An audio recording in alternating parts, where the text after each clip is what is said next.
FeBREWary, all that good stuff. We are here for the halftime chat of the US versus Iceland final game of the SheBelieves Cup. How you guys doing? What do you guys think of the first half? Oh, I'm man. pleased. Yeah. Those final few minutes were something else. Like, once they really got their momentum going, it was just like a night and day difference, it felt like to me. You can tell it's cold. People are and Oh it's my rainy. People are goodness. slipping and sliding. You called it. You guys called it with the The first touch field and looks frozen. Everyone's wearing mhm. gloves. Like the ball is Yeah. doing funky things on the field. We haven't seen Yeah. like clean, controlled passing really. The ball's been up in the air a lot, trying to figure out how to handle this wet, cold Right. sphere. So Right. I did notice a lot of that, especially in the first part of that first half. A lot of, air balls, forcing the ball versus kind of trying to find a little bit of patience. There's a huge sense of urgency right before those two goals by Macario, but I just think that you could tell they were forcing it for a bit there. They felt a little frazzled, almost like time's running out, we got to make something happen. And that's usually when you're not successful, when you start getting a little frazzled like that. So I'm relieved that she was able to kind of change the pace of the game for everybody with that banger, as Megan would say. oh, Total absolute golazo. Wow. banger. Oh Yeah, my Yes. gosh.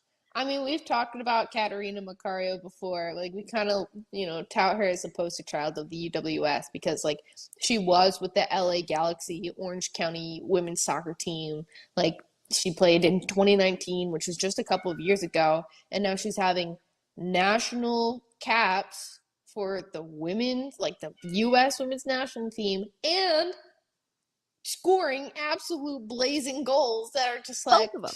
right. beautiful. Both of You talk them. about the kind of, these crosses being so dangerous, and the way that Iceland has been playing is they've kept it very tight, kind of not really allowing anybody to have time to really put in a good cross or shoot from distance. And that one Yeah. time that she had that space, she took it, and that's a player with confidence. That's someone playing with flair, trying to they back themselves. They're going to take the risk and they're going to put one on frame, and then that confidence definitely is what gave her that energy to do it again. The pass that she received for that second goal, it was a little bit overhit. It wasn't where it was intended to go, but she was like, that's fine. I'm going to use a little bit of improv. I'm still going to put this one on frame. Whether she was crossing it, whether she was shooting, we'll never know, but it doesn't matter at the end of the day. It was still a dangerous ball. Yeah, she was Yeah. looking to Both. create an opportunity.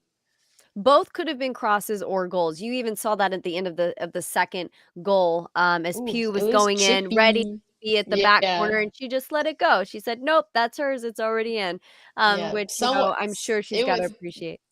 Yeah, that ball was destined for the back of the net. That second goal. It was like that, and the positioning of the keeper as well. I think even she realized she was like, oh no, oh boy, Right. done, Right, done goofed. but I will say Iceland has done a great job of holding the back line, stepping quickly, we've had a couple of offsides called against us because their back line has done great. And I think the way Macario just switched up the game is she realized, in the first part of the first half, we were trying to send a lot of balls to the front post, on the ground, maybe a couple chips here and there. But what I think she realized is, hey, we got to take a step back and open our eyes, right? And so I think it was definitely intentional, that goal, because if something's not working, you got to change, right? And it's really hard to do mid game when everyone's on the same page, you have a plan, but you could tell, like, after that first goal, she realized, okay, this is what works. This is how we get into the back of the net. And so then she did that again from the opposite side. And so I just think that's like an incredible asset to have on your team when you have someone who can identify what's not working and do something a little bit different. Now, if you look at our back line, we were doing a great job. Kaylee O'Hara stood up. What is her name? Albert Stoddard. She stood her up. It was their one breakaway they had, and I was just so impressed at how she really held her ground. She was able to force her one way, to the point of where it completely slowed the attack, and everyone else in the back line was able to get back there and help. So I think Yeah. it's been great soccer all the way around, both defensively and offensively from us this game. Yeah, I'm also really impressed with Emily Fox. She's also like She's had a couple really dynamite tackles that have just they're not tackles in the sense where like she's getting the ball out of possession. She's literally taking possession off of the foot of this wing player, which I just thought was like, I'm very impressed. Her relax a little bit after she wins those balls. She has a bit more time and she realizes what can she do with that? Can she now switch the play? Can she find her midfielders? And I think if she adds that to her game, that's really exciting because I thought the exact same thing, Harlie. And we have special guest joining us real quick. I know you guys want to get back to the game, but we do have a special guest all the way from New Zealand in Blair Currie. So let's give Blair a welcome. Hello, Blair. What is up? How's it going? Oh no. I think we've got you on the slow-mo audio again. You're going to watch the replay of this and understand. And you're going to laugh. It is the funniest thing. It is great. We fixed it earlier in a pre-production meeting prior to this, so is that any better? Yes, there you go. Yeah. Now she's back with us. Incredible. There we go. So how are you? Where are you at the moment? I'm good. So I am currently playing at FeBREWary University in Michigan. They play in the Crossroads League of the NAIA. And yeah, loving it here, which is really awesome. Wow. And so you're cutting out mid-training to talk with us. We appreciate you so much for doing that. Also, just want to say you look great for being mid-training. I know I don't look like that mid-training, so props to you. Oh, I definitely did not look like this 10 minutes ago. Nah, you look great. So, Thank you know, for those of you who don't know Blair, she played for the San Antonio Athenians last season as our goalkeeper. Great job. Loved having you on the team, Blair. I still identify as your soccer mom, and I'm going to hold that for a while. But now you've moved on to Michigan. So you've had a couple of different experiences now in different parts of the country playing soccer for the US. What has that been like for you? Yeah, so it's been crazy. I mean, over here, it is just so, like, it is quite different, both in terms of the soccer itself and also just the facilities and the resources that you guys have over here. And I think that's why so many international players, especially college-age girls and guys, look to come and play here. Okay, that makes a ton of sense. Totally second that as someone coming from England. You know, the facilities that I experienced when I came over here, it's just like, wow, like what an opportunity. Definitely something to just kind of absorb. And it's even better that you're not only getting to experience that at the collegiate level, but also in the UWS with the Athenians. Like that level and that environment is super professional as well. So can you tell us some of the big differences that you've noticed between soccer in New Zealand and then over in America? I think one of the biggest difference I've noticed, and I don't know if this is just because I'm a goalkeeper, but there's such a big emphasis over here on being fit, on like being able to physically run for the entire game and being strong. Whereas at home, obviously it is an important game, an important part of the game, but it's not emphasized as much as it is over here.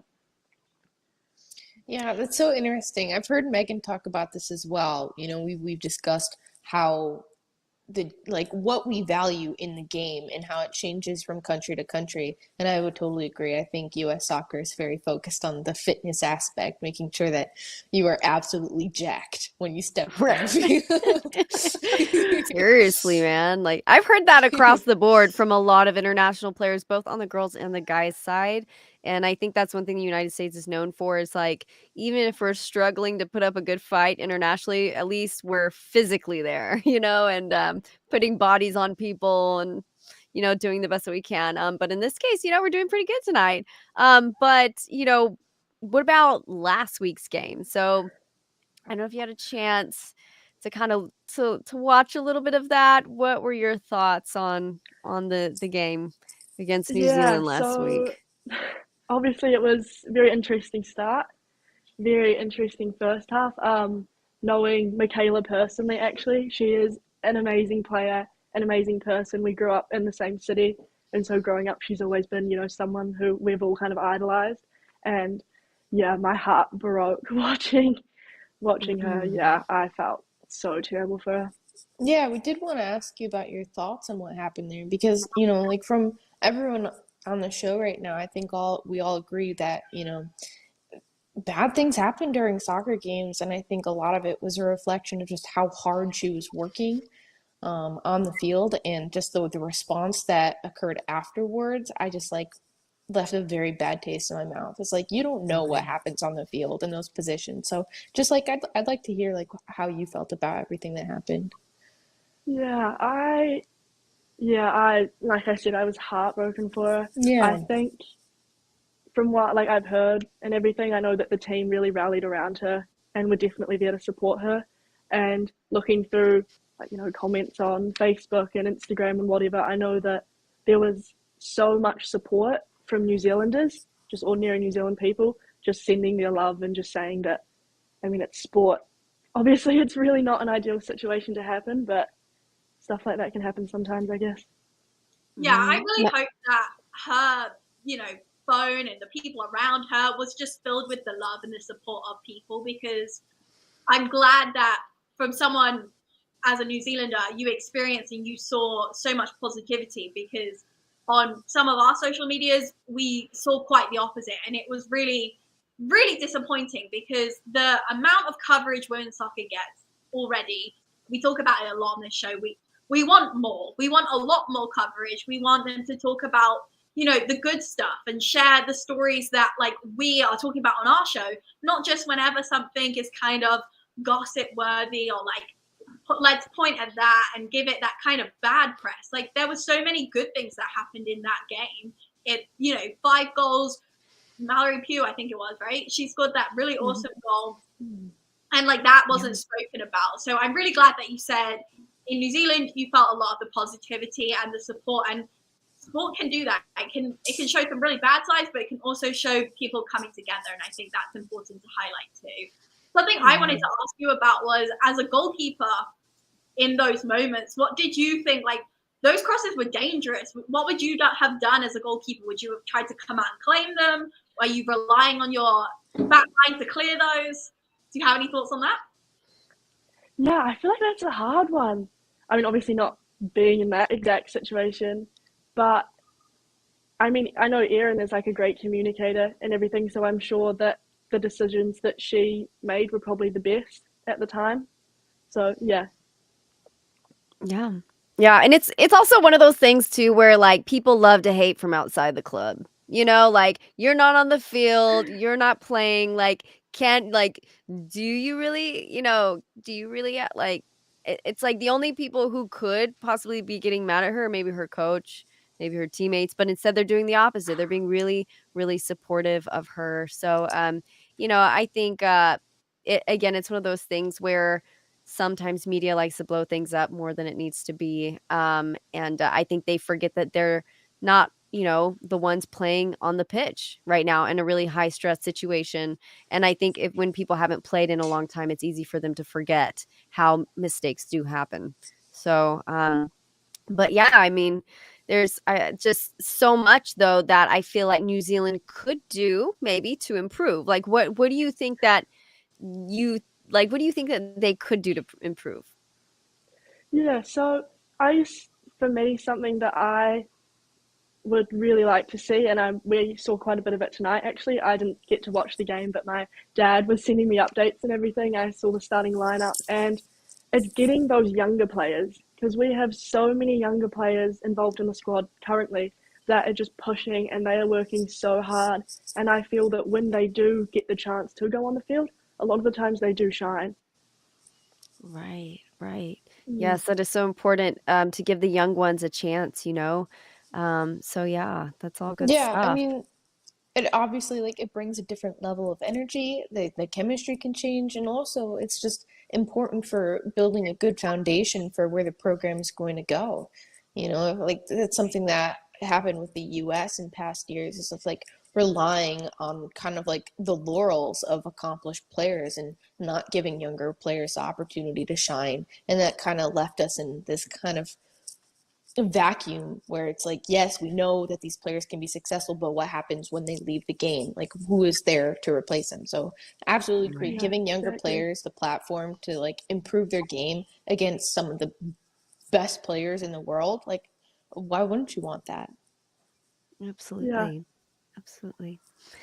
And you know, I guess you could say, what are some of the things that you think they did well is also in the game? Like, Yeah, so I think that it was when Gabby Rennie came on, I noticed that there was kind of a big shift in terms of actually looking to get the ball forward. And I think that going off the last question is also something that we can work on, is being more attacking focused and just trying to get the ball forward, trying to get shots off, trying to get like in that final third area. Yeah, absolutely. It's tough to try and like turn a game in your favor when like entering the final third isn't even possible. Like Yeah. figuring out that Right, attacking right. side, oof, beautiful. Right. You've got it down. Yeah, I think Yeah, that's plus a very similar conversation to what Iceland would have had at halftime. You know, like we need to get this ball forward, we need to attack, create opportunities. If you get a chance, take a shot. You know, you never know what's going to happen. Rebounds, deflections, anything can happen. Be risk takers, Right. be adventurous. Right. It's hard to come back when you're down 2 or 3 points, to switch the mindset and to try to kind of sway the momentum, right? So I think those are all like great, interesting points. And yeah, something we're gonna have to see if Iceland can do in the game later today too. Yeah, I'm keeping an eye out on the other side. Right now, they are not doing that. So, Oh um, no. but we have like one final question for you, and it is about the Women's World Cup coming up in 2023. Yeah. So Yeah. Australia, New Zealand holding hands on this one. They're Yeah. co-hosting this beautiful match, this beautiful, beautiful tournament. So Yeah, I am so excited for that. that's super exciting. Do you know like why they decided to like go into this together? Like why are they co-hosting? I think a lot of it, I guess, comes down to just pooling all of our resources together. Mm. And given that we're not super far distance, I know from the city I live in, I think it's about a 3-hour flight to Australia. And so I think, yeah, just being able to pull everything together and being able to just put on like an amazing experience for both spectators and the players involved. I think, yeah, it'll be really amazing. Yeah, that's super, super Okay. cool. I think it's awesome that like not only is it like because you know what Australia is about, but like being able to see New Zealand as well as part of like this international stage. Like, yes, you guys are Yeah. there. Yeah. Like, Yeah, and Yeah. women's football is taking off at home. Like, it is so great to see.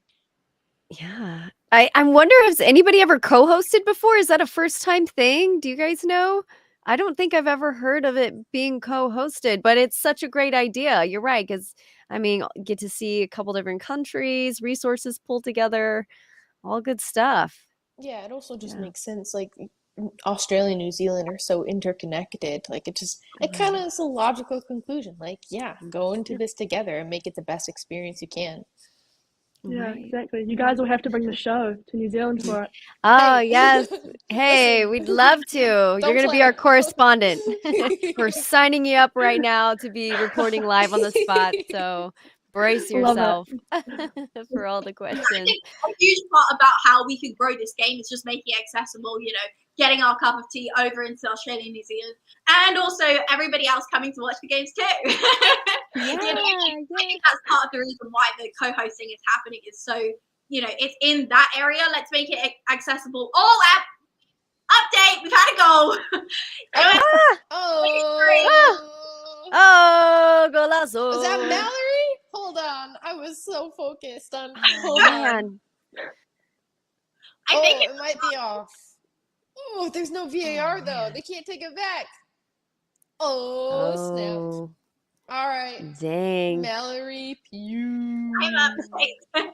But yeah, I think Well, increasing that accessibility is so important, and that's what we're here to do. And thank you so much, Blair, for joining us, telling us your perspective on everything women's soccer. Being from New Zealand, we wish you all the best this spring season, and hopefully we see you again in the UWS, because we would love that.